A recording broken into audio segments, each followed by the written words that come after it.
কাজা রোজা কিভাবে আমরা রাখবো, কাজা রোজা কিভাবে আমরা রাখবো এবং নফল রোজা কিভাবে রাখবো। রমজান তো আমাদের মাস থেকে শেষ হয়ে গেল। শেষ হওয়ার পরে আমরা যে রোজাগুলো কাজা করছি বা কাফফারা কিভাবে আদায় করব, এই সম্পর্কে বিস্তারিত কথা বলবো। আমি আপনাদের সঙ্গে আছি আশিকুর রহমান। সকলে আসলামা টিভি চ্যানেলটিকে সাবস্ক্রাইব করে দেবেন এবং সকল লাইক কমেন্ট শেয়ার করবেন, এই ভিডিওটা যেন সকলে দেখতে পারে।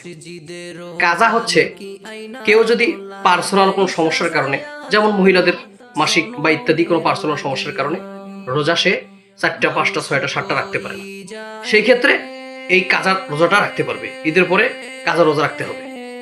আর যদি কেউ ইচ্ছাকৃতভাবে রোজাগুলো মিস করে, তাহলে একটা করে রোজার বিনিময়ে 60টা রোজা কাফফারা দিতে হবে। আমরা সকলে এটা জানি এবং এই বিষয়ে আমি গত ভিডিওতে কথা বলছিলাম।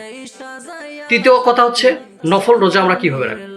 নফল রোজা হচ্ছে শাওয়াল মাস চলতেছে রমজানের পরে, এই মাসের ভিতরে আমরা নফল 6টা রোজা রাখতে পারবো। কেন এই নফল রোজা কেন রাখবো আমরা? এই নফল রোজার ফজিলত কি? নফল রোজার ফজিলত হচ্ছে কেউ যদি এই 6টা রোজা রাখে, তাহলে কিয়ামতের ময়দানে এই 30টা রোজার মধ্যে যদি কোনো ঘাটতি থাকে, তাহলে এই ঘাটতিগুলোকে আল্লাহ পাক রব্বুল আলামিন এই নফল 6টা রোজা দিয়ে পূর্ণ করে দেবেন। আশা করছি সকলে বুঝতে পারছেন। সকলে ভিডিওটা শেয়ার করে দেবেন। ধন্যবাদ সকলকে। আসসালামু আলাইকুম ওয়া রাহমাতুল্লাহ।